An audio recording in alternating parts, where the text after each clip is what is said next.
जागृत किया है, तुम्हें बाप ने आकर अभी जागृत किया है।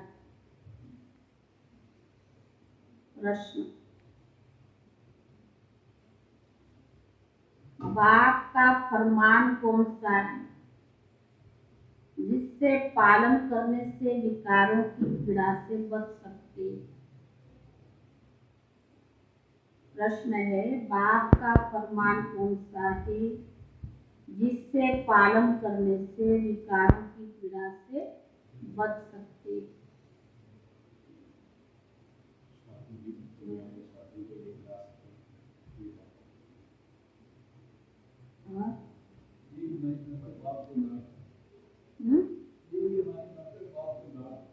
यही अभिमानी बनकर बाप को याद।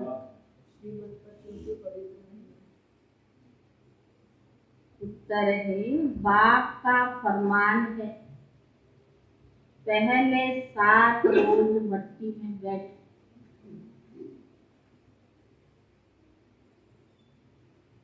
तुम बच्चों के पास जब कोई आत्मा 5 विकारों से पीड़ित आती है तो उससे बोलो कि 7 रोज का टाइम चाहिए।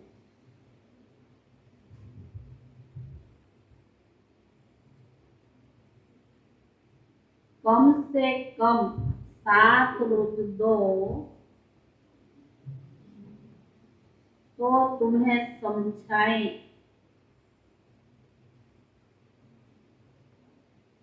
कि 5 विकारों की बीमारी से कैसे दूर हो सकती है। कम से कम रोज 7 रोज दो तो तुम्हें हम समझाएं कि 5 विकारों की बीमारी से कैसे दूर रह सकते। जाति प्रश्न उत्तर करने वालों को तुम बोल सकते हो कि पहले 7 रोज का कोर्स करो।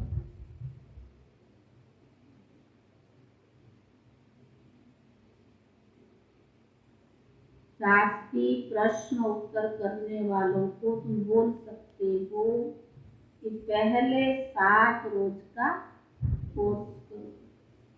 गीत है ओम नमः शिवाय। ओम शांति। बच्चों ने बाप की महिमा सुनी। यह जो बेहद की लीला रूपी नाटक है, उनकी लीला के आदि मध्य अंत को तुम बच्चे जानते। वह लोग समझते कि ईश्वर की माया परम अपार है। अब तुम्हारी बुद्धि में जागृत आई है तो तुम सारी बेहद की लीला को जान चुके, परंतु यथार्थ रीति जैसे बाबा समझा रही है ऐसे बच्चे नंबरवार पुरुषार्थ अनुसार ही समझा सकते हैं। मनुष्य उन एक्टर्स को देखने के लिए उनके पिछाड़ी भागते हैं। तुम समझ सकते हो कि बेहद का ड्रामा है जो दुनिया के मनुष्य नहीं जानते हैं। गाया जाता है, मनुष्य कुंभकर्ण की आसुरी नींद में सोए पड़े, अब रोशनी मिली है तब तुम जागे। यह भी कहेंगे हम तुम सब सोए पड़े, अभी तुमको पुरुषार्थ करना है। वह तो कह देते ईश्वर सर्वव्यापी। तो बाबा ने कहा वह अपने से ऐसी ऐसी बातें कर न सके, अपने से ही तुमको बातें करनी है। हम आत्माएं बाप से मिली है। बाबा ने कितना जागृत किया है। यह बेहद की लीला है। उसमें एक्टर्स, मुख्य एक्टर्स, डायरेक्टर, कैरेक्टर कौन है वह भी जानते हैं। इसलिए तुम पूछते हो कि इस नाटक में कौन कौन मुख्य एक्टर। तो बाबा ने कहा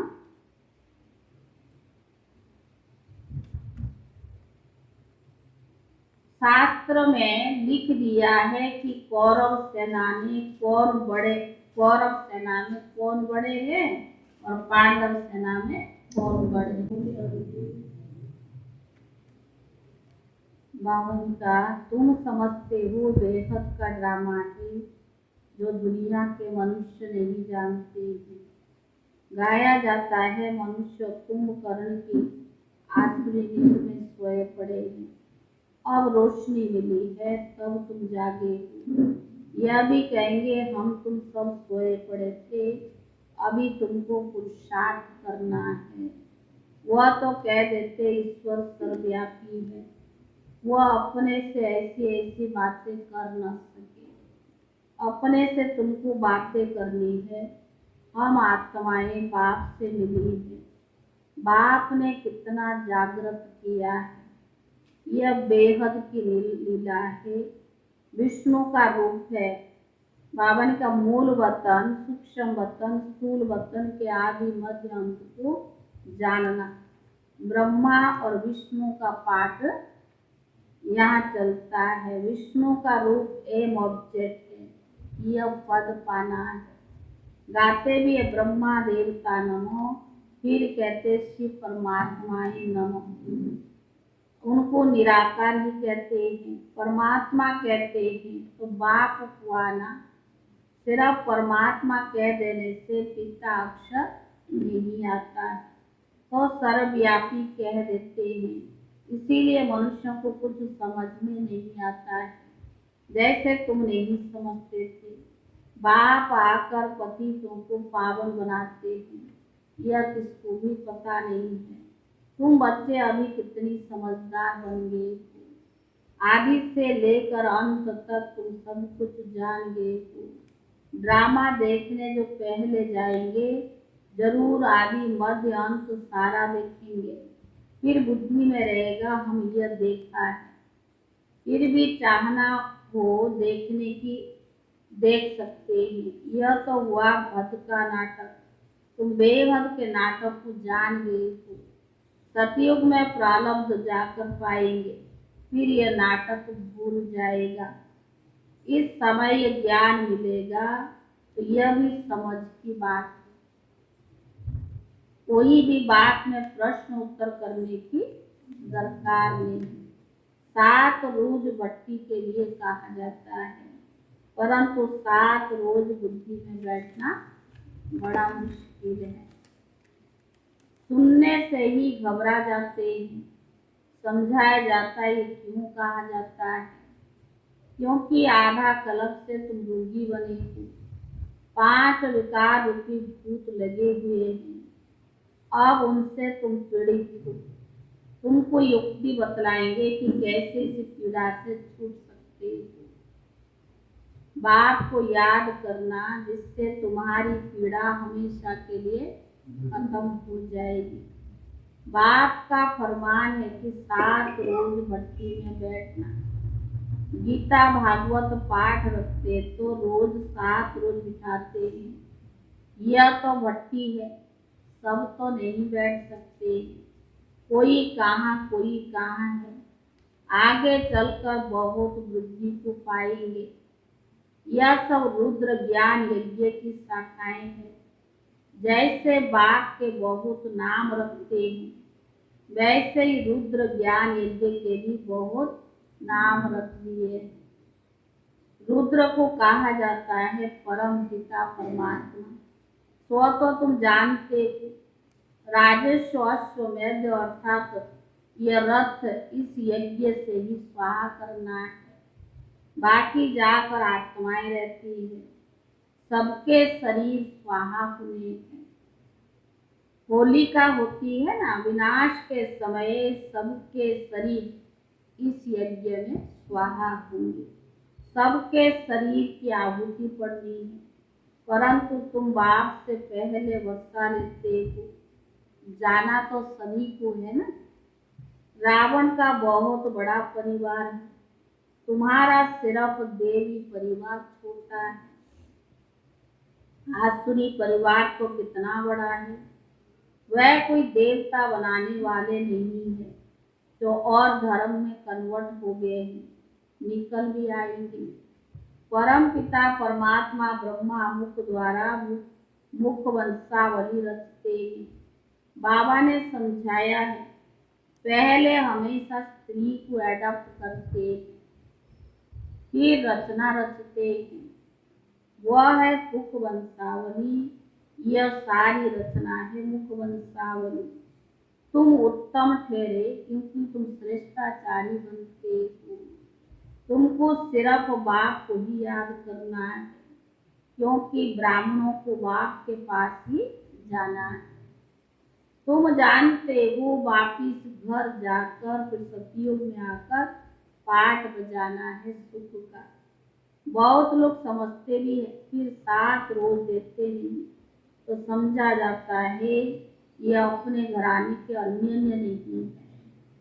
अन्य होंगे तो उनको बड़ा अच्छा लगेगा। कोई 5, 8, 15 दिन भी रह जाते हैं, फिर संग ना मिलने के कारण गुम हो जाते हैं। विनाश नजदीक आएगा, सबको यहाँ आना ही है। राजधानी स्थापन तो होना ही है, विनाश तो होना ही है और राजधानी स्थापन होनी है। नंबरवार जैसे कल पहले पुरुषार्थ किया था वह अभी करेंगे।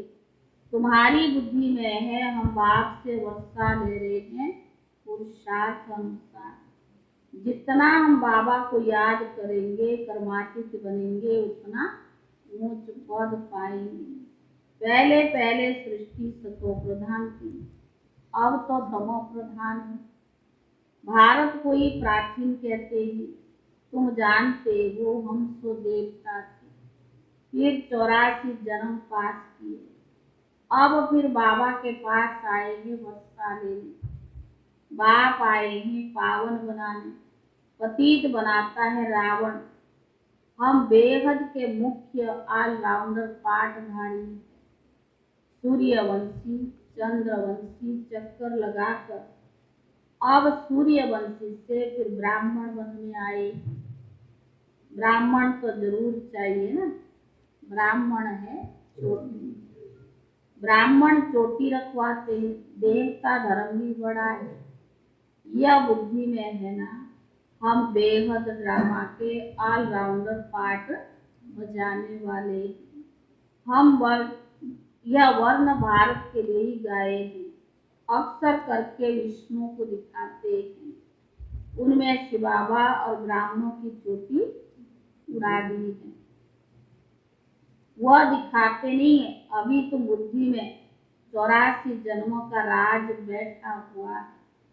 तुम कितने जन्म लेते हो, दूसरे धर्म वाले कितने जन्म लेते हैं, एक जैसा जन्म तो नहीं ले सकते।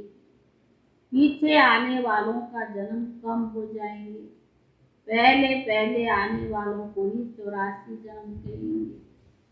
सब थोड़ी सूर्यवंशी में आएंगे, यह भी तो हिसाब है ना। इनको डिटेल कहा जाता है। बहुत बच्चे भूल जाते हैं। स्कूल में भी फर्स्ट सेकंड ग्रेड तो रहती है ना। पहली नजर टीचर की फर्स्ट ग्रेड वालों की तरफ जाएगी तो तुम्हारी बुद्धि में सारी रोशनी, बाबा ने इतना ज्ञान दिया तो बाबा ने कहा तुम बच्चों की बुद्धि में सारी रोशनी। बाकी एक एक की डिटेल में तो जा नहीं सकते। मुख्य धर्मों का समझाया जाता है। सारे ड्रामा की लीला को बुद्धि में रखते हुए फिर भी समझते हो कि अब हमको वापस लौटना है। जब हम कर्मातीत अवस्था को पाएंगे तब गोल्डन एज के लाइट बनेंगे।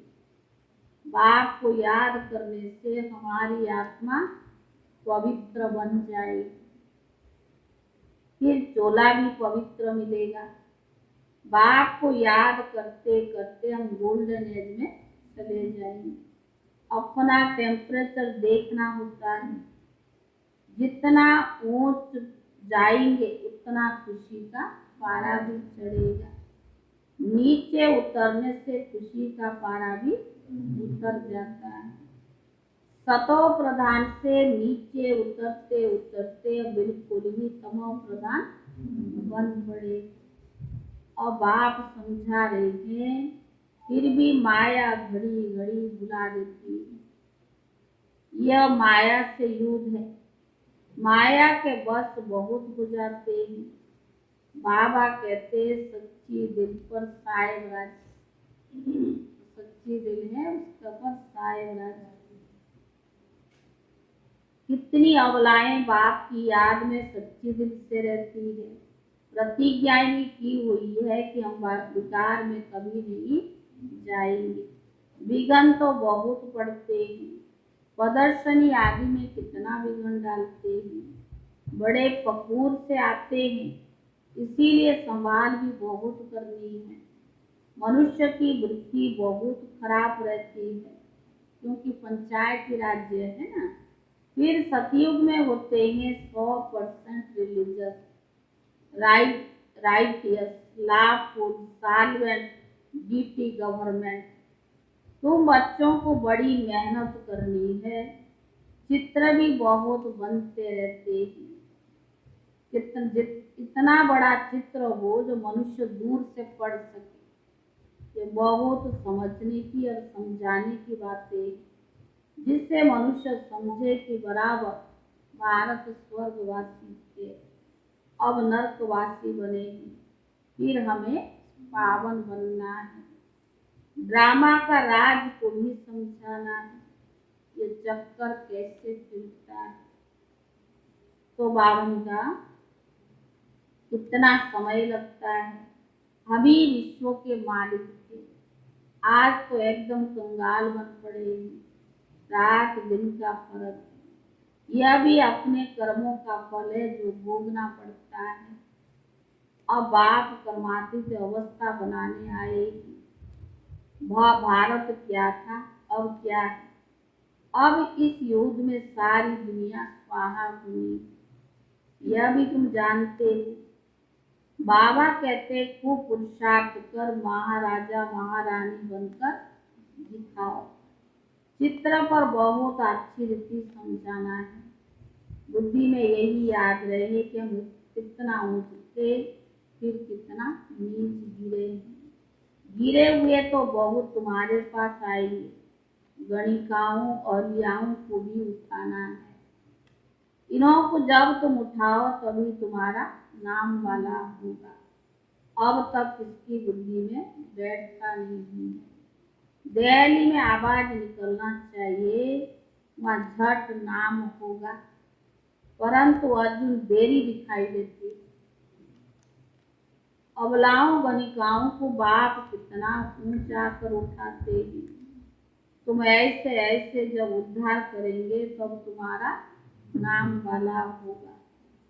बाप कहते हैं ना, अभी तक आत्मा अर्जुन रजो तक आई है, अभी सतो तक आना है। बाबा कहते कुछ करके दिखाओ। तुम बच्चों को बहुत सर्विस करनी, साकार मूल्य है ना, तो बाबा बहुत सेवा के लिए उमंग उत्साह होते हैं। परंतु चलते चलते कईयों को गृहचारी बैठ जाती। कमाई के गृहचारी, बाबा ने कहा कमाई में गृहचारी होती है ना, माया बिल्ली बेहोश करा देती है। तो बाबा ने कहा बोल बकावली का खेल है ना, बच्चे तो खुद समझ सकते हैं, बाप दादा के दिल पर कौन चढ़ सकता। इतना बाबा ने समझ दी है, ज्ञान दी है, तो बाबा ने खुद समझ सकते हैं कि बाबा के दिल पर कौन चढ़ सकता है। संशय की कोई बात नहीं। कई प्रश्न पूछते ही कैसे हो सकता है। अरे साक्षी होकर तो देखो ना। ड्रामा में नूंद है तो पाठ चला है। ड्रामा के पट्टे से गिर पड़े। जिनको समझ में आता है वो नहीं गिरते। और ज्ञान को समझ लिया, बुद्धि में बैठ गया, कभी गिर नहीं सकते। तुम क्यों गिरते हो? ड्रामा में जो नूंदे वही तो गुनाह है। भारत में हजारों को साक्षात्कार होता है, तो ये क्या है? बाबा ने कहा इतनी आत्माएं निकल कर आती क्या? यह सब ड्रामा का खेल समझने का है। इसमें संशय की बात हो ही नहीं सकती। कितने संशय में आकर पढ़ाई भी छोड़ देते, अपना ही खाना खराब करते। तो बाबा ने कहा कोई भी हालत में कुछ भी हो जाए, कोई भी हालत में कितना भी पेपर आए, लेकिन संशय बुद्धि नहीं बनना है। बाप को पहचानना, फिर बाप से संशय में आ सकता क्या? बच्चे जानते हैं हम पतित पावन बाप के पास जाते हैं पावन बनकर, तो गाया हुआ है पतित पावन को आना है और पतितों को पावन बनाना है। जो बनेंगे वही पवित्र दुनिया में चलेंगे और अमर बनेंगे। बाकी जो पवित्र नहीं बनेंगे वो अमर नहीं होंगे। तुम अमर दुनिया के मालिक बनते। बाबा कितना ऊंचा वर्षा देते, पवित्र ऐसा बनते जो फिर 21 जन्म पवित्र रहते। सन्यासी तो फिर भी विकार में जन्म लेते ही, अमरपुरी के लायक नहीं बनते। अमरपुरी का लायक बाबा बनाते। यह अमर कथा पार्वती को अमरनाथ बाबा शिव सुना रहे। बच्चे आए हैं बेहद बाप के पास, बेहद का वर्षा लेना। यहाँ सागर के पास आते हैं रिफ्रेश होने के लिए, फिर जाकर आप सामान बनाना। तो ये बच्चों का धंधा। मधुबन जाते हैं, सागर के पास जाते, इसलिए रिफ्रेश हो, फिर जाकर दूसरों को रिफ्रेश करना। यही है बच्चों का धंधा। अच्छा मीठे मीठे सिकीले दे बच्चों प्रति माता पिता बाप दादा का याद प्यार और गुड मॉर्निंग। रूहानी बाप की रूहानी बच्चों को नमस्ते। रूहानी बच्चों की तरफ से रूहानी बाप दादा को याद प्यार और नमस्ते। धारणा के लिए मुख्य साथ पहला है किसी भी बात में संशय नहीं उठाना है। ड्रामा को साक्षी होकर देखना है। कभी भी अपना रजिस्टर खराब नहीं करना है। किसी भी बात में संशय नहीं उठाना है। ड्रामा को साक्षी होकर देखना है। कभी भी अपना रजिस्टर खराब नहीं करना। दूसरा, कर्मातीत अवस्था तक पहुंचने के लिए याद में रहने का पुरुषार्थ करना। कर्मातीत अवस्था तक पहुंचने के लिए याद में रहने का पुरुषार्थ करना है। सच्चे दिल से बाप को याद करना है।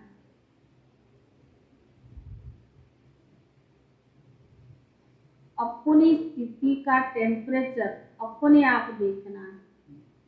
दूसरा बताएंगे तो अच्छा नहीं लगेगा ना। तो अपनी स्थिति का टेम्परेचर अपने आप देखना है। वरदान,